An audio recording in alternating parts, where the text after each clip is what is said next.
Hello everyone, welcome back to our channel Billion Education where we aim to reach and teach billion population. So guys, आपका स्वागत है हमारे channel पे। हम लोग शुरू करने जा रहे हैं आपके 12th स्टैंडर्ड का फर्स्ट चैप्टर जो है, इसका नाम है reproduction in lower plants and higher plants. तो सब करेंगे इसके अंदर, और इसके अंदर आपके जो 10th के बेसिक्स हैं वो भी स्टार्टिंग के इंट्रोडक्टरी पार्ट में काम में आएंगे, और आप होपफुली जो 11th है उसको भी देख चुके होंगे क्योंकि वहां से भी कुछ बेसिक्स यहाँ पे इन्वॉल्व हो जाएंगे। स्टार्ट करते हैं। Reproduction is the production of young ones like parents. तो सिंपल सी डेफिनेशन है कि रिप्रोडक्शन होता क्या है। तो रिप्रोडक्शन होता है पेरेंट्स से क्या होना, यंग वंस को प्रोड्यूस करना। जैसे हर एक कोई एक, चाहे मंकी हो, चाहे हॉर्स हो, चाहे ह्यूमंस हो, अपने जैसे स्पीशीज पैदा करते हैं। हाँ, भले वो दिखने में या जेनेटिकली सिमिलर हो या ना हो, लेकिन प्रोड्यूस जरूर करते हैं। तो सिंपल सी डेफिनेशन है रिप्रोडक्शन की। Reproduction is an essential process as it leads to continuation of species as well as to maintain the continuity of life. मतलब क्या, हम तो बोलते हैं कि अपने जैसे कि ह्यूमन को, ह्यूमन की स्पीशीज अगर जिंदा रखना है तो रिप्रोड्यूस तो करना ही पड़ेगा, लेकिन ये तो छोटी सी बात है। जो बड़ा पर्पस है वो अर्थ पे लाइफ को मेंटेन करना है।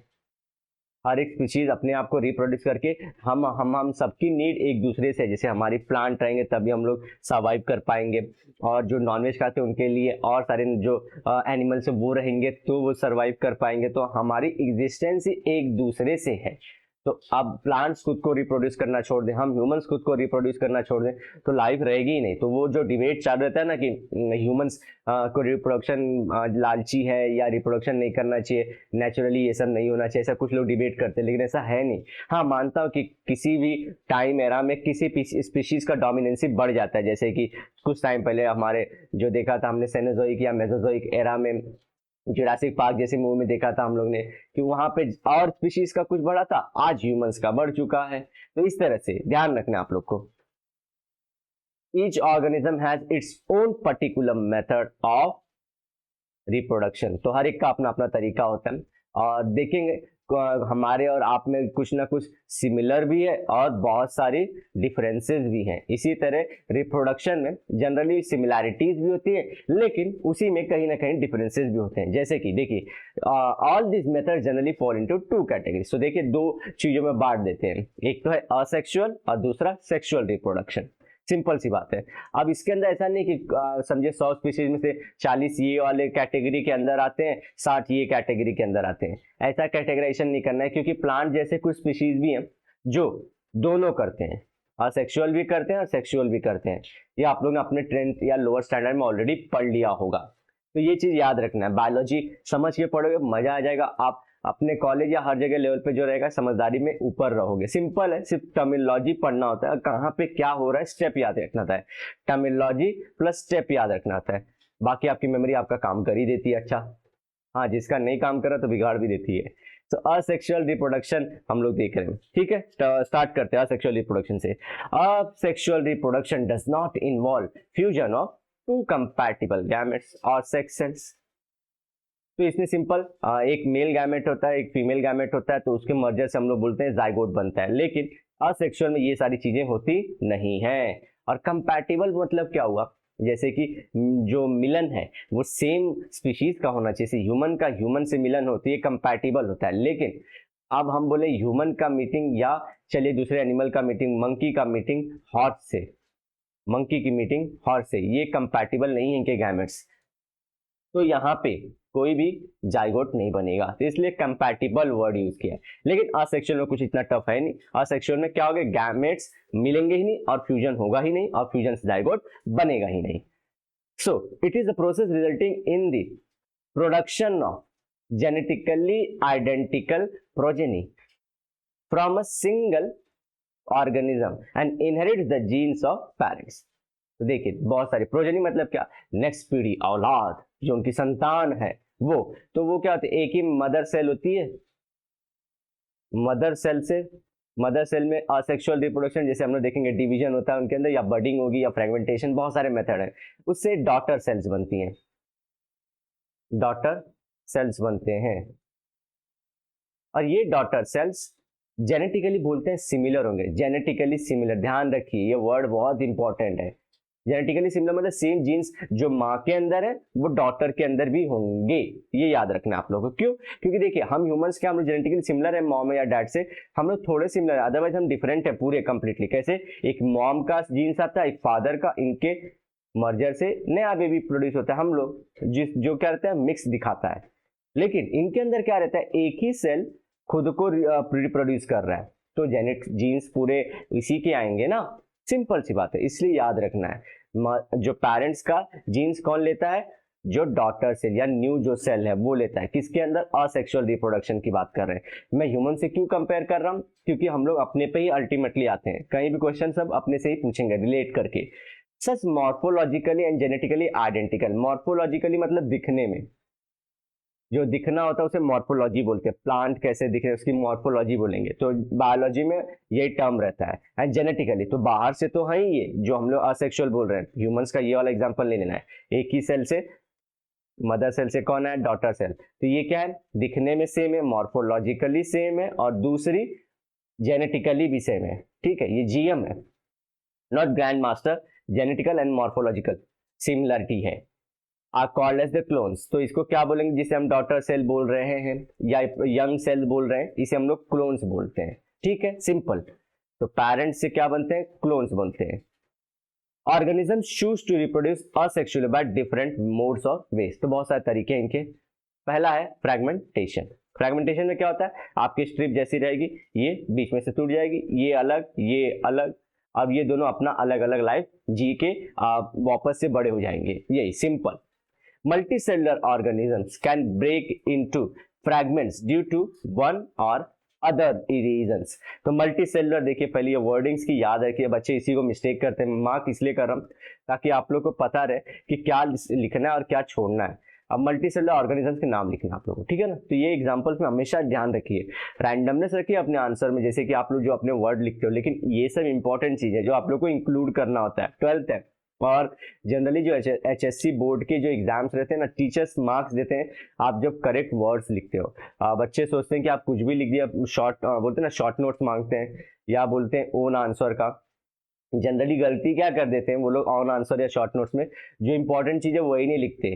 तो इसलिए बोल रहा हूँ एचएससी वाले मार्क्स आपको जैसा आप लिखते हो, जो बुक में दिया वैसे लिखते हो तो देते हैं वो लोग। तो प्लीज़ मेक श्योर कि आप ये जो बुक है उनसे स्टिक हो, भले आपके नोट्स अच्छे खासे हो, वो लोग भी इसी पैटर्न से स्टिक होते हैं जो आपके नोट्स रहते हैं। तो जो लोग घर से पढ़ रहे हैं उनके लिए बता रहा हूँ मैं। तो इसका एग्जाम्पल है स्पायरोगायरा।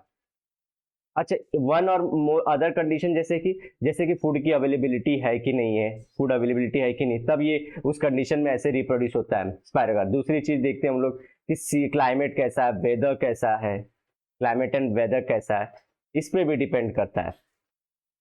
ठीक है, चांसेस ऑफ सर्वाइवल जो बोलते हैं डार्विन्स की थ्योरी, वो सब थ्योरी भी फॉलो हो जाती है।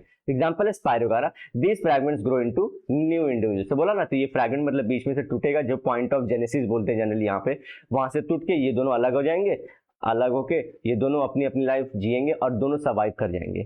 ठीक है, तो चलो अभी नेक्स्ट करते हैं हम लोग।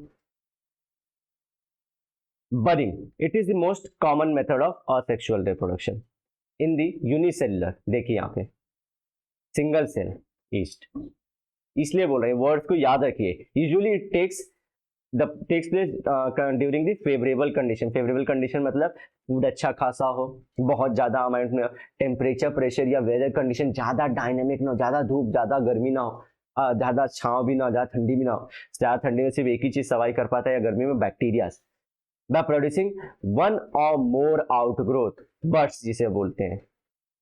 These birds on separation develops into new individual। तो यहाँ पे आप देखिए, आप यहाँ पे देख सकते हैं,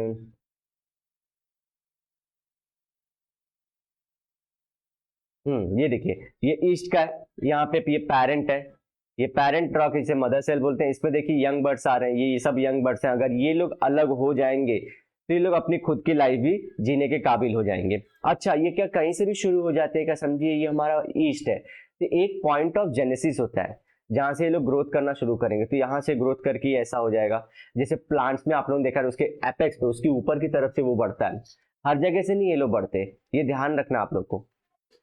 जो एक्टिविटी है ग्रोथ की वो कहीं कॉन्सेंट्रेट हो जाती है। तो ये थोड़ी सी इंफॉर्मेशन जो आप लोग को याद रखनी है बस। तो बर्ड्स बोलते हैं यंग वंस को, और ये लोग अटैच डिटैच होने के बाद ये लोग खुद की लाइफ जीना शुरू कर देंगे। Spore formation, again spore formation fungi में आप लोग देखे रहेंगे। इन Chlamydomonas,